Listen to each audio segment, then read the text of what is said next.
El prólogo de Orid, 5 de febrero. La santa mártir Ágata. Hija de padres nobles y ricos, esta gloriosa virgen y mártir de Cristo nació en la ciudad siciliana de Palermo. Cuando el emperador Decio lanzó la persecución contra los cristianos, Santa Ágata fue decapitada y llevada para ser juzgada ante el juez quindiano. El juez, admirando la belleza del rostro de Ágata, quiso tenerla como esposa. Cuando se lo propuso, Ágata le respondió que era novia de Cristo y que no podía ser infiel a su prometido. El juez la condenó para ser cruelmente torturada. Ágata fue golpeada, burlada, atada a un árbol y azotada hasta sangrar. Entonces el juez intentó persuadirla nuevamente de negar a Cristo y así evitar otras torturas. Pero la novia de Cristo respondió, entre comillas, «Estas torturas son muy útiles para mí. Así como el trigo no puede llegar al granero antes de que esté limpio de paja, así también mi alma no puede entrar al paraíso si mi cuerpo no es humillado antes por las torturas». Entonces el torturador ordenó que le cortaran sus pechos y la encarcelaran. Allí se le apareció el apóstol Pedro y le devolvió la salud a todo su cuerpo. Una vez más, fue torturada y encarcelada nuevamente, entregando su alma a Cristo en el año 251 durante el reinado del emperador Decio en la ciudad de Catania. Después de la muerte de Ágata, su torturador quindiano quiso adueñarse del patrimonio de la santa. Sin embargo, durante el viaje, los caballos se volvieron salvajes y rabiosos, le mordieron todo el rostro y lo derribaron al suelo y lo pisaron hasta la muerte. Así le llegó el castigo de Dios por el salvaje crimen contra Santa Ágata. La santa mártir Teodula sufrió por Cristo durante el reinado del injusto emperador romano Diocleciano. Durante las torturas, Teodula llamó a la razón a uno de sus torturadores, Eladio, y lo convirtió a la fe en Cristo. Cuando Eladio confesó públicamente su fe en Cristo, fue decapitado. Teodula se mantuvo muy valiente en el juicio porque el juez la consideraba demente, y por eso le dijo Teodula, entre comillas, «Demente es usted que se ha olvidado del único verdadero Dios y se postra delante de piedras sin vida».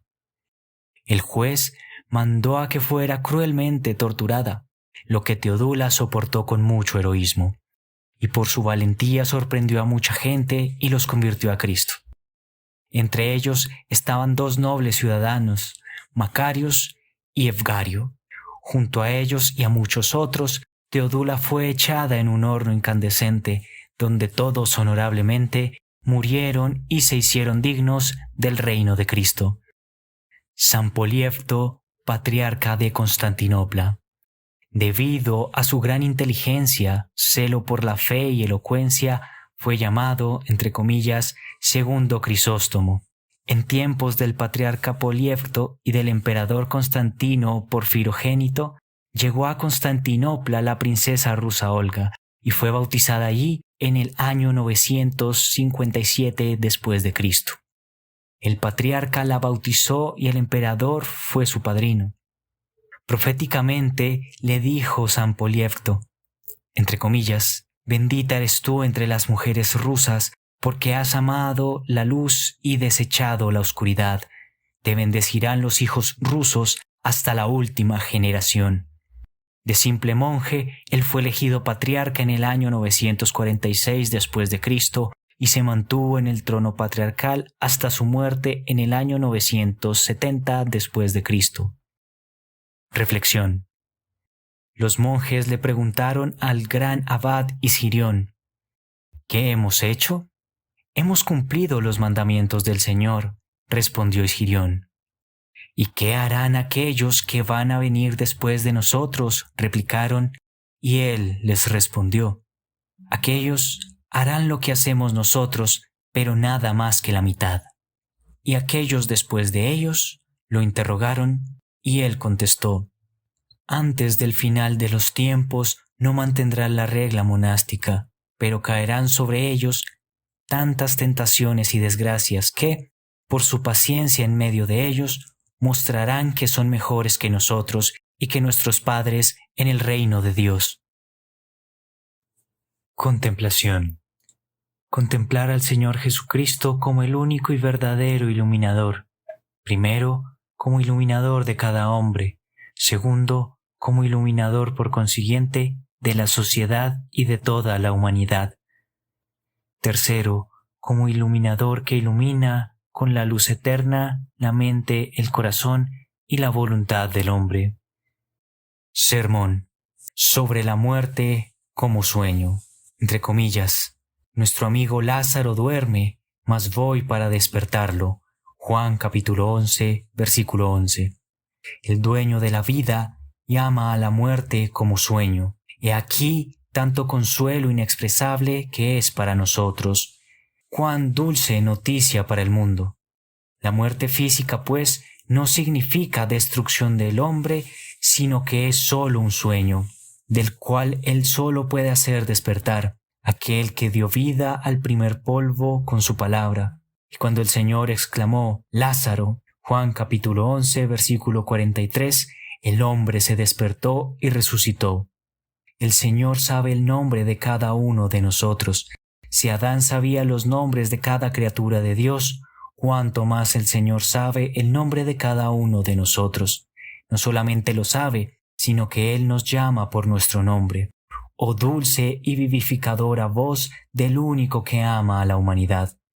Esta voz puede crear hijos de Dios de las piedras. Entonces, ¿por qué no nos levantamos del sueño del pecado?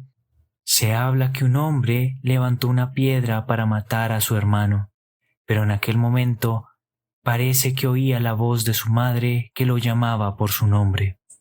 Solo por haber oído la voz de su madre, empezó a temblar su mano, dejó la piedra y se avergonzó del pecado que quiso cometer. La voz de su madre lo levantó del pecado mortal. Si la voz de una madre salva y despierta de la muerte, cuánto más, pues, la voz del Creador y Dador de vida. Cada vez que el Señor clamaba a alguien muerto físicamente, todos ellos se despertaban y se levantaban.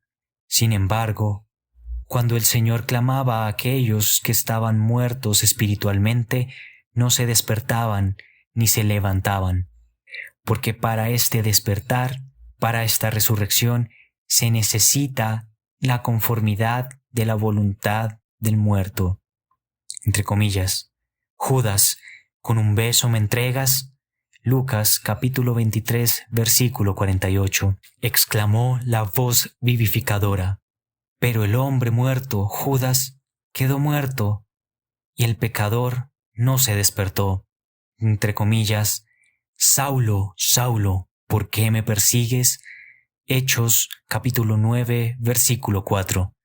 Clamó la misma voz vivificadora, y el adormecido en el pecado se despertó, y el muerto fue vivificado. En verdad, más profundo es el sueño del pecado de la muerte que el sueño de la muerte. Y aquel que duerme en el pecado difícilmente se despierta.